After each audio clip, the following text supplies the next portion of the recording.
Hola, buenos días desde La Habana. Soy Joanny Sánchez y estoy aquí en este viernes, la última jornada de esta semana en que abro una a una las persianas de la ventana 14 para asomarme e invitarlos a todos ustedes, claro está, que se asomen junto a mí a los temas y las noticias más importantes de este 27 de marzo de 2020 aquí en Cuba. Hoy ha amanecido soleado y fresco en la capital cubana y voy a comenzar acercándome a un tema y tiene que ver con las medidas que se han tomado ante el COVID-19 y su llegada a Cuba. Y la pregunta que intentaré responder es que si tenemos derecho a opinar los ciudadanos sobre estas medidas o solo pueden los expertos. Y esto es a partir de varios textos publicados en la prensa oficial en los últimos días. En un segundo momento hablaré de cómo el coronavirus se está convirtiendo en un golpe al sector privado cubano que ya estaba en un momento difícil. Mientras tanto, el monopolio estatal de telecomunicaciones ETEXA ha recomendado no usar grandes volúmenes de datos para la conectividad en lugar de responder al reclamo de que bajen los precios de Internet. Y por último, voy a reiterar la recomendación que he estado haciendo los días pasados y que voy a repetir las próximas jornadas también. Quédate en casa, siempre que puedas, quédate en casa. Y bien, presentados ya los titulares, voy a pasar a revolver para tomarme el cafecito informativo. Ese que de lunes a viernes desde hace más de un año comparto junto a ustedes, breve, recién colado, amargo como me gusta a mí, pero siempre necesario. Después de este primer sorbito o buchito de café del día, les recuerdo, como es tradicional ya también en este podcast, que pueden ampliar muchos de estos temas y la mayoría de estas noticias en las páginas del diario digital 14ymedio.com que hacemos desde dentro de Cuba. Y dicho esto, me voy al primer tema o la primera cuestión del día que me ha surgido como una idea a traer a este podcast después de leer varios textos que han aparecido en los últimos días en la prensa oficial cubana. Son textos que van a criticar y a cuestionar que los ciudadanos a través de las redes sociales, las conversaciones en las calles, incluso pues a través de sus criterios, los criterios que emiten ante las instituciones, se hayan quejado de las tardanzas en aplicar una serie de medidas por la llegada del COVID-19 a Cuba. Recuerden que desde hace semanas o días la ciudadanía cubana estaba reclamando una serie de medidas como por ejemplo la suspensión de las clases, el cierre de las fronteras, la facilitación para la cuarentena en los hogares. Y bueno, pues todas estas medidas fueron postergadas hasta que este lunes finalmente se anunció un paquete de decisiones oficiales donde al final nos daban la razón a muchos de los que estábamos reclamando porque se aplicaran este tipo de restricciones, limitaciones para proteger la salud de las personas que vivimos en este país. A partir de que se lanzó este paquete de medidas, han aparecido en la prensa oficial, reitero, estos textos que casi que pues tildan de expertos sin diploma, de hacer una práctica de intrusionismo profesional a quienes estábamos reclamando toda esta serie de medidas que al final reitero, se aplicaron. Entonces yo me pregunto, ¿acaso la ciudadanía no puede cuestionar, criticar y reclamar porque siempre tiene que esperar a que el poder se pronuncie primero? ¿Qué paternalismo es ese?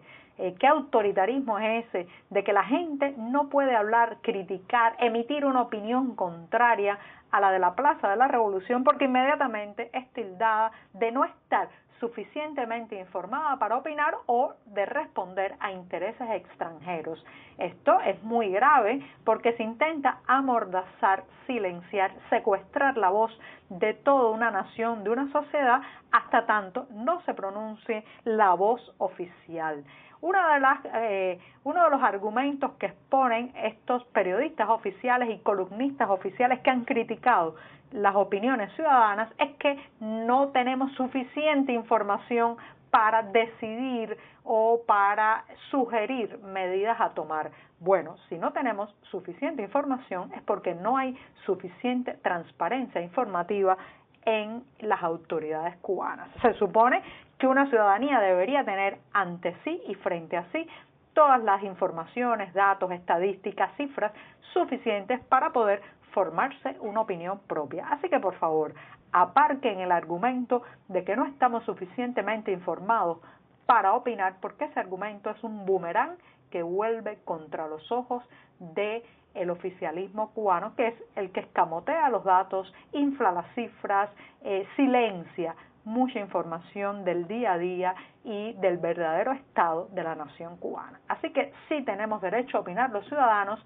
Al final han tenido que aplicar y poner en práctica mucho de lo que llevábamos semanas clamando porque se hiciera. Así que un poco más de humildad y de modestia desde el poder no viene nada mal en este caso.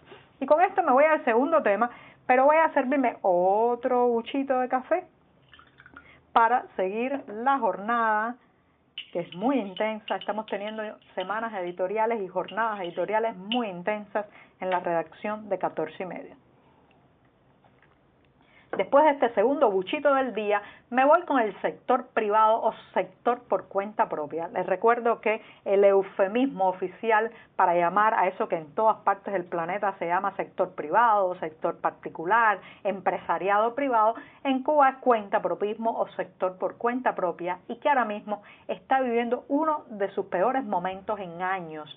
¿Por qué?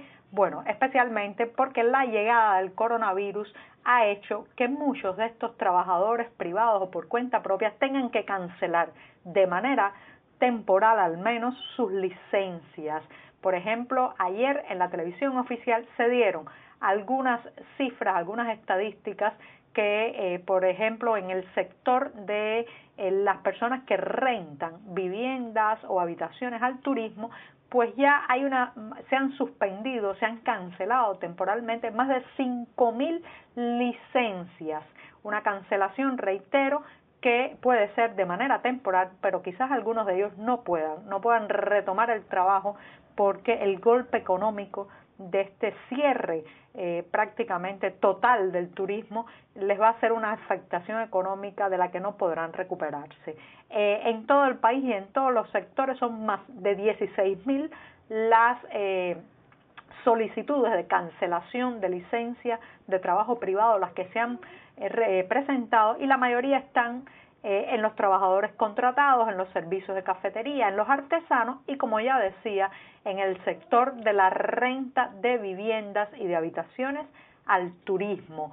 Esto además es la parte visible y legal de la afectación, o sea, de los trabajadores que legalmente tienen una licencia. Pero imagínense, señoras y señores, cuánto trabajador informal que se movía alrededor del turismo, ya fuera vendiendo de manera ilegal tabacos, ron, servicios de guía de la ciudad o de guía cultural, ha perdido ahora mismo su único sustento en un país con un sector informal e ilegal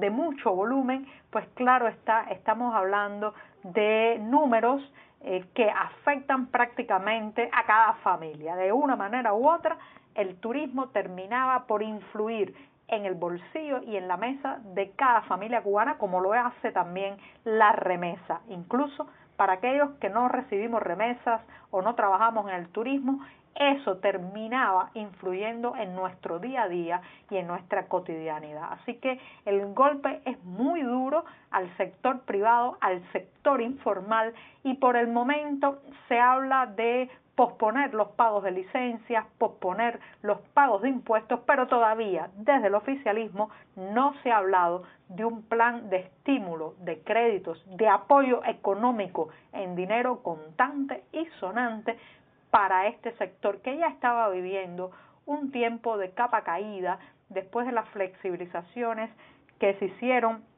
en el cuentapropismo, en el entramado privado y particular cubano a partir de 2008, pues ahora habíamos llegado a una fase de estancamiento. Los números no crecían lo suficiente debido a las restricciones. ¿Cuáles? Bueno, ya las he contado aquí. Ausencia de un mercado mayorista, no poder importar y exportar de manera privada y directa, demasiados controles y restricciones y por otro lado elevados impuestos. Encima de eso ha llovido sobre mojado y ahora el coronavirus ha venido a asestar un golpe durísimo al sector privado cubano. Y con esto, hablando del sector privado, me voy al otro extremo, el sector estatal todopoderoso, mastodóntico, ineficiente, marcado por la desidia y también por la arrogancia, como es el caso de la empresa de telecomunicaciones de Cuba, que en medio de un creciente reclamo porque bajen los precios de Internet, en medio de esta emergencia, de esta cuarentena obligada, para que la gente pueda teletrabajar desde sus hogares, comunicarse con su familia, incluso mantener el entretenimiento y el ocio a través de las conexiones a Internet. Bueno, pues en medio de este reclamo de que bajen los precios de conectividad, ETEXA se saca una carta de abajo de la manga y en lugar de decir que va a abaratar las tarifas, mejorar los servicios, ha pedido a los clientes que por favor usen menos volúmenes de datos, o sea, que no utilicen grandes volúmenes de datos en la red móvil para que se pueda compartir la capacidad de tráfico entre todos. Esta es una empresa que se dice socialista y sin embargo sus directivos han hablado en varias ocasiones de que no pueden bajar los precios porque si no habría más demanda o más personas se sumarían a la red. Una empresa socialista, ojo, trata de regular el consumo a partir de los precios, elevar los precios para que no haya más usuarios. Qué contradicción, ¿eh? Bueno, y me voy y me despido de ustedes ya esta semana en este último programa hasta el lunes, recordándoles que se queden en casa. Quédate en casa, siempre que puedas, quédate en casa. Ayuda, si no a eliminar del todo, al menos a frenar este enemigo invisible que nos acosa a todos. Muchas gracias y hasta el próximo lunes.